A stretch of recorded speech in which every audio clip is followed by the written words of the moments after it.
Hello everyone. इस video में हम लोग एक्सरसाइज 7.1 के क्वेश्चन सॉल्व करने वाले हैं। इससे पहले वाले वीडियो में ऑलरेडी लिमिट्स के कंसेप्ट्स हम लोग देख चुके हैं, समझ चुके हैं। Now here we have to apply the concepts of limit. Okay, so जैसा कि पिछले वाले वीडियो में हम लोगों ने ऑलरेडी देखा है कि जो कंसेप्ट है लिमिट का, ओके, वो कहाँ पे एप्लीकेबल होगा? इनडिटरमिनेंट फॉर्म में एप्लीकेबल होगा। ओके, और पिछले वाले वीडियो में हमने देखा कि इनडिटरमिनेंट फॉर्म किसे कहते हैं, right? For example 0/0, infinity by infinity, इस तरह से कुछ 6 और 7, आई गेस 7 इनडिटरमिनेंट फॉर्म है जहाँ पे हमें लिमिट का कंसेप्ट यूज़ करना होता है।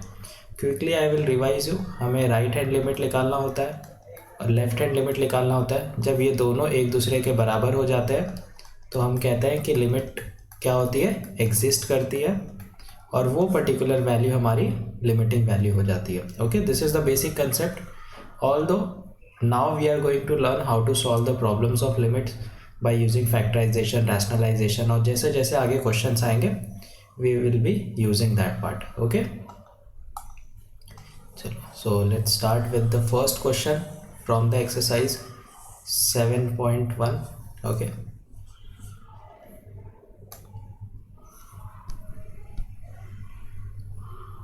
okay, so as we can see, first question is that what limit z, okay, किसकी तरफ जा रहा है? -3 की तरफ. and what is given over here? that is z plus 6 divided by z.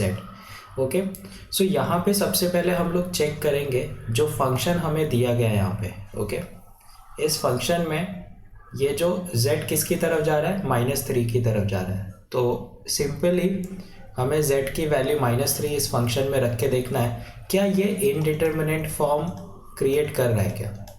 अगर ये इनडिटरमिनेंट फॉर्म क्रिएट करेगा then only we are going to use the concepts of limit, otherwise will directly write the answer. तो z is equal टू, अगर मैं -3 इसमें रखता हूँ, so what I will get? -3 + 6 and divided by this is -3। तो यहाँ पे आंसर कितना हो गया? ये हो गया +3 और ये माइनस यहाँ पे 3, so -√3 divided by 3। Okay, so this 3, all right, this 3 can be written as what?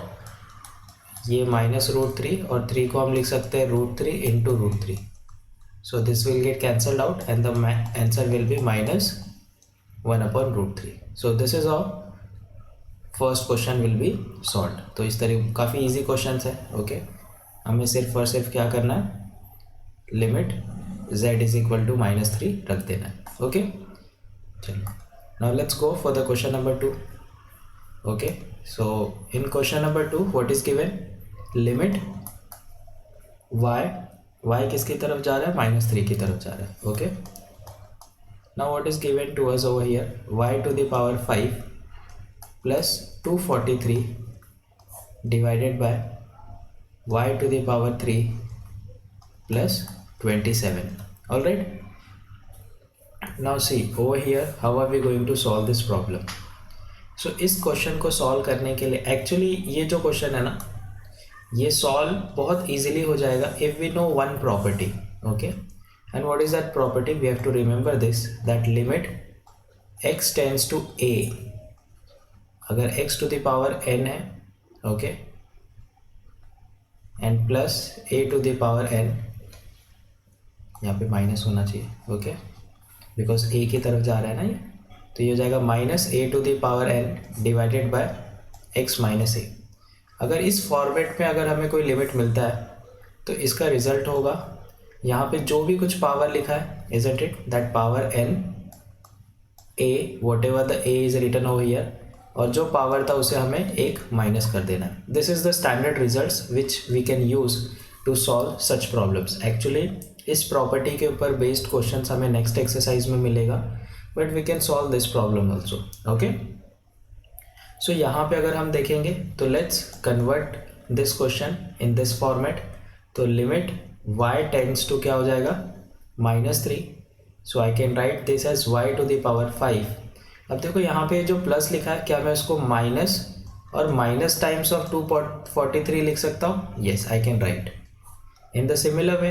ये क्या लिखा हुआ है? वाई क्यूब, और ये जो प्लस है this can be written as minus times of -27। Now limit y tends to what? -3. This can be written as y to the power 5 minus. Now see, this minus 243 can be written as -3 raised to 5 divided by, and this can be written as y cube minus of -3 times of cube, isn't it? Now this format, what I am going to do now, numerator और denominator को I am going to divide by y minus of -3, so that I must get this format. Limit y tends to -3, y to the power 5 minus of -3 to the power 5 divided by y minus of -3. Now y cube minus of -3 raised to 3 divided by y of -3. Okay, so here you can see जो numerator part है उसको भी मैंने ये term से divide किया है, और जो डिनोमिनेटर पार्ट है उसको भी मैंने ये टर्म से डिवाइड किया। I can do in this way, alright. So what finally I will get, so जब ये लिमिट वाला पार्ट इस पूरे पार्ट पे अप्लाई होगा using this formula, so what I should get answer n क्या है यहाँ पे? 5 है, so I will write 5 over here. What is a is -3 raise to n -1 है यहाँ पे, तो यहाँ पे 5 - 1 क्या हो जाएगा? 4। नाउ ये जो लिमिट का कंसेप्ट है अगर ये डिनोमिनेटर पे यूज़ होगा तो यहाँ पे क्या आने वाला है? यहाँ पे पावर है 3, so I will write 3 -3 raise to 3 - 1 क्या हो जाएगा? 2 हो जाएगा। Okay, isn't it? नाउ देखो -3 रेज टू 4 न्यूमरेटर में है और -3 रेज टू 2 डिनोमिनेटर में। सो ये जो -3 2 टाइम्स डिनोमिनेटर है, ये ऊपर न्यूमरेटर में से -3 4 टाइम्स में से 2 टाइम्स को कैंसिल कर देगा, and finally will get answer 5/3 -3 raise to 2। So answer क्या मिलेगा? 5 इंटू -3 का square is 9 divided by 3, and 3 3s are 9, 5 3s are 15. This is the answer for question number 2. Okay, so this is how we are going to solve this problem. All right, so now let's solve the question number 3rd. Okay,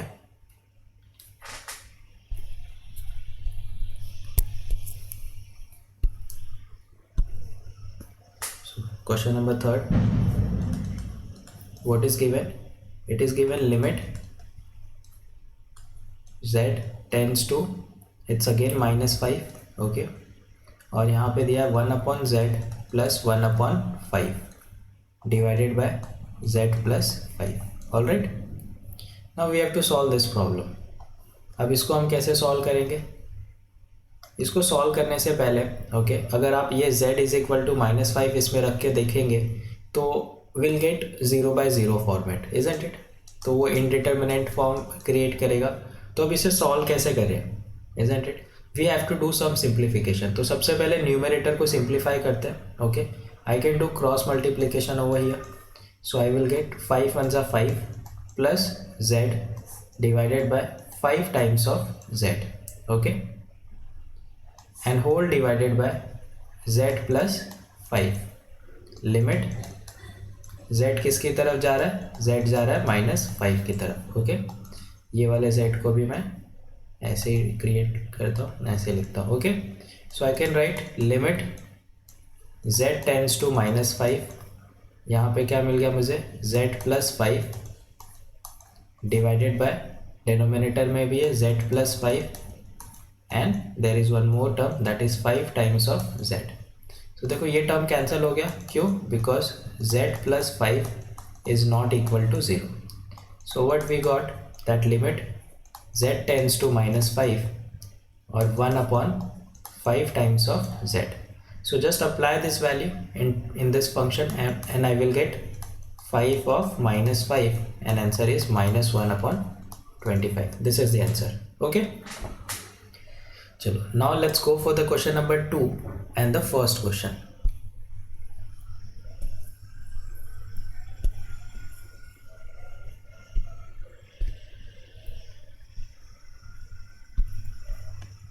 Okay, so question number 2 and the first question, what is given? Limit x tends to 3, x किसकी तरफ जा रहा है? 3 की तरफ. This is under root of 2x plus 6 and whole divided by x. So यहाँ पे हम डायरेक्टली चेक कर सकते हैं. ओके, x की वैल्यू 3 अगर हम रखें तो यहाँ पे क्या मिलेगा हमें? Under root of 2 times of 3 plus 6 and divided by 3. So what is the answer? Answer will be 6 plus 6, that is 12, and divided by 3. So 12 can be written as 2 root 3 divided by 3. 2 root 3, and this 3 can be written as root 3 into root 3. This will get cancelled out and we'll get 2 by root 3. This is the answer. Okay, chalo, now we have to solve the next question. Or next question, that is the second one. Okay, तो second में हमें क्या दिया? Limit x किसकी तरफ जा रहा है? 2 की तरफ. x to the power -3 minus 2 to the power -3 whole divided by x minus 2. Now you can see this question. ये डायरेक्टली हमें स्टैंडर्ड फॉर्म में दिया है. Limit x tends to a, x to the power n minus a to the power n divided by x minus a. इसका answer क्या होता है? n a to the power n minus 1. This is a standard format, right? If we are given directly in this format, just apply it and you will get the answer. तो अगर हम इसमें apply करें so यहाँ पे हम देख सकते हैं n क्या होने वाला है? -3. Just write -3 over here. What is a? a is 2. Okay, now n minus 1, तो ये क्या हो जाएगा? -3 minus 1. So answer will be -3 2 times of -4. So इसका वैल्यू क्या हो जाएगा? -3. अच्छा, अब यहाँ पे हम देख सकते हैं न्यूमरेटर में ये टर्म रेज टू क्या है? नेगेटिव पावर है. तो हमें पता है a to the power -m को हम क्या लिख सकते हैं? 1 upon a to the power m. So this can be written as 2 to the power 4 and answer will be -3. What is 2 to the power 4? That is 16. So this is the answer. Okay, now let's solve the next question.